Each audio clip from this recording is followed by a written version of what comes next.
Hello everyone. Travels disease ఎక్కువగా ప్రయాణాలు చేస్తున్న వాళ్ళకి స్టమక్ అప్సెట్ జరుగుతూ ఉంటుంది.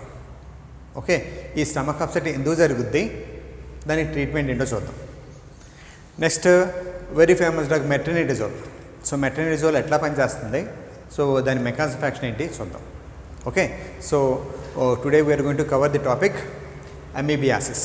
అమీబియాసిస్ అంటే సో సైన్స్ అండ్ సిమ్టమ్స్ వచ్చేసి వాటరీ లైక్ లూజ్ మోషన్స్, బ్లడ్తో కూడిన మోషన్స్. ఓకే, సో ఇది దానివల్ల ఏంటంటే ద ఇండివిజువల్ చనిపోవడానికి కూడా ఆస్కారం ఎక్కువగా ఉంటుంది. సో నార్మల్గా ఇది ఎక్కువ అండర్ డెవలప్డ్ కంట్రీస్లో ఎక్కువగా ఉంటుంది. ఎక్కడైతే హైజీనిక్ సరిగ్గా లేదో, శానిటైజేషన్ సరిగ్గా లేదో, సో అలాంటి ఏరియాల్లో మనకి ఈ డిసీజ్ చాలా ప్రివలెంట్గా ఉంటుంది.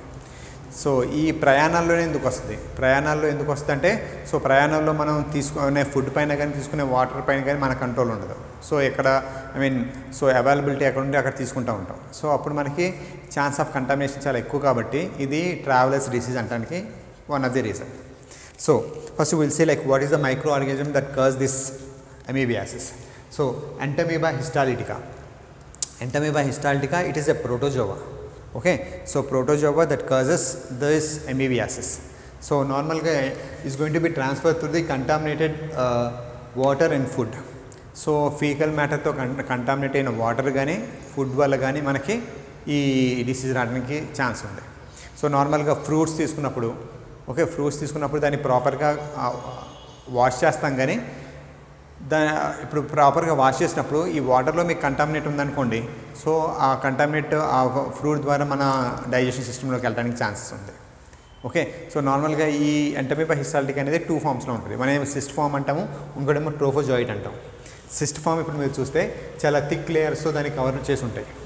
ఓకే, ఈ థిక్ లేయర్స్ ఎందుకంటే ఎప్పుడైతే మనం కంటామినేట్తో తీసుకున్నామో, కంటామినేట్ మనకి స్టమక్లోకి వెళ్ళిందో, సో ఈ స్టమక్లో వచ్చేసి మనకి హై ఎసిడిక్ ఎన్విరాన్మెంట్ ఉంటుంది.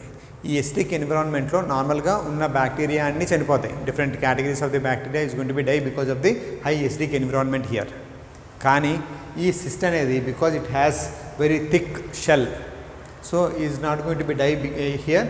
బట్ ఇక్కడ స్మాల్ ఇంటెస్టైన్లోకి వచ్చిన తర్వాత ఇది ఈ ట్రోఫోజాయిడ్గా రిలీజ్ అవుతుంది. ఓకే, స్మాల్ ఇంటెస్టైన్లో అది మ్యూకస్ లేయర్ దగ్గర ఉండిపోయి, so it will utilises all the nutrients what will took and it will increase in the number. Okay, so ఇక్కడ మీరు చూస్తే the shape is exactly like amoeba. Okay, so నార్మల్గా ఇది engulf చేసేసుకుంటుంది, food పార్టికల్స్ని engulf చేసుకొని is going to be survive. So problem ఏంటంటే ఇది ఎప్పుడైతే ఎనార్మస్గా ఇది గ్రో అయిందో, ఇది టిష్యూని పెనిట్రేట్ చేసుకొని సిస్టమిక్ సర్క్యులేషన్లో కూడా వచ్చేసింది. సో ఎప్పుడైతే టిష్యూని పెనిట్రేట్ చేసిందో అప్పుడు మనకి బ్లడ్ మోషన్స్ రావడానికి కారణం అనమాట. సో టిష్యూ పెనిట్రేట్ చేసుకొని అది లంగ్స్లో కానీ, బ్రెయిన్లో కానీ, లేకపోతే కిడ్నీలో కానీ, లివర్లో కానీ అది అక్కడ హోమ్ చేసేసి అక్కడ ఫుడ్ని యూజ్ చేసుకుంటూ ఉంటుంది.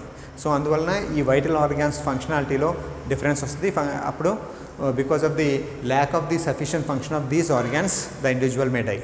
సో చనిపోవడానికి కారణం ఏంటంటే సో ఇవి ఈ క్యాపిలరీస్కి అడ్డుపట్టడం వల్ల కానీ, లేకపోతే ఇక్కడ ఉన్న న్యూట్రిషన్ని తీసుకోవడం వల్ల కానీ ఆ మనిషి చనిపోవడానికి ఛాన్స్ ఉంది.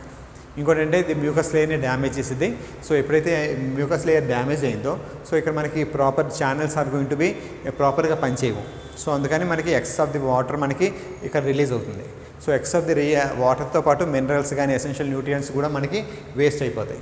సో అందువల్ల ఇండివిజువల్లో సిస్టమిక్ ఎసిడోసిస్ లేకపోతే సిస్టమిక్ ఆల్కలోసిస్ అనే కండిషన్స్ ఉండటం వల్ల ఫంక్షన్స్ అన్నీ, ఆర్గాన్స్ అన్ని ఫంక్షన్ ఆపేస్తాయి. So resulting of the individual may die. Okay, so next we'll say like the symptoms includes amoebic ulcers and abnormal discomfort, even death because of this particular issue. Next we'll see like what are the different drugs that are going to be available.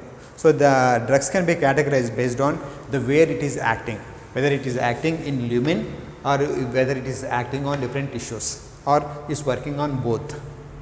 Okay, so if you see the classification, so first tissue amoebiasis for the intestinal as well as the extraintestinal. So here this category of the drugs work even in the intestine and extraintestine also. So example metronidazole, tinidazole, secondazole and ornidazole. So that is the reason whenever food stomach discomfort or upset is there, immediately we will take metronidazole. So here metronidazole is not only work on the lumen, it also work in the extra intestinal sites. Okay. So next category of the drugs are alkaloids. Alkaloids example emitin and hydroemitin. Extra intestinal example chloroquine. So luminal is tetracyclines. So here we will see like how these tetracyclines are going to be work. How this metronidazole is going to be work. So metronidazole normally it will by the metabolism it is going to be release highly reactive nitro radicals. So these highly reactive nitro radicals are able to damage the DNA of the pathogen. So jo protozoa it can be damaged because of these radicals that causes the DNA damage resulting the అందువలన ఆ pathogen చనిపోవడానికి కారణమైంది. So ఇప్పుడు మెట్రానిజోల్ టినిడజోల్ అనేది so వీటికి మనకి metallic taste అనేది ఒక అడ్వర్స్ డ్రగ్స్ రియాక్షన్ లాగా ఉంటుంది. ఓకే. సో ఈ మెటాలిక్ టేస్ట్ అనేది తగ్గుతూ ఉంటుంది. ఆనిడజోల్ వచ్చేసి మనకి టీ ఆఫ్ పెరిగిద్ది, అట్లనే ఈ అడ్వర్స్ డ్రగ్ రియాక్షన్స్ తగ్గుతాయి. అందుకని will prefer this ornidazole then compared to the metronidazole. So coming to the mechanism, it is the same. All the are going to be produced the reactive nitro radicals which damages the DNA. Next we will say like emitin and hydroemitin. So these are the drugs.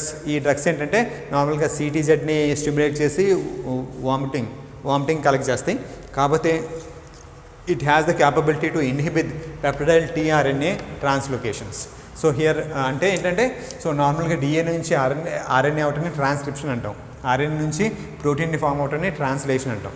So ఈ protein translation ప్రాసెస్లో మామూలుగా mRNA దగ్గర 60S 40S ribosomes వచ్చి ఒక complex form అవుతాయి. Okay. So ఈ complex అయ్యేటప్పుడు ఇక టీఆర్ఎన్ఏ ఒక అమైనో యాసిడ్ని మోసుకొని వస్తుంది అనమాట.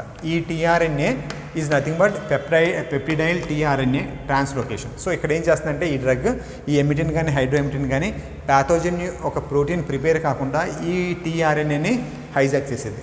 సో ఈ టీఆర్ఎన్ఏని తీసుకోవడం వల్ల సో ఇక్కడ మనకి కాంప్లెక్స్ ఫామ్ అవ్వదు. అందుకని రిజల్టింగ్ ప్రోటోజోవాకి సంబంధించిన ప్రోటీన్ మనకి సింథసైజ్ కాదు, అందుకని చనిపోద్ది అనమాట. సో ఈ విధంగా మామూలుగా ఎంఈబియాసిస్ని మనం ట్రీట్ చేయొచ్చు. ఓకే. దీన్ని ట్రావెలర్స్ డిసీజ్ అంటే ఎందుకంటామంటే మనం ప్రయాణం చేసేటప్పుడు డిఫరెంట్ వాటర్స్ డిఫరెంట్ ఫుడ్స్ తీసుకుంటాం కాబట్టి సో మనకి ఇక్కడ ఛాన్స్ ఆఫ్ కంటామినేషన్ చాలా ఎక్కువగా ఉంటుంది. ఓకే. ఫీకా ఓవరల్ కంటామినేషన్ చాలా ఛాన్స్ ఎక్కువగా ఉంటుంది కాబట్టి దీన్ని ట్రావెలర్స్ డిసీజ్ అంటాం. Okay. Hope this video is useful. Thank you.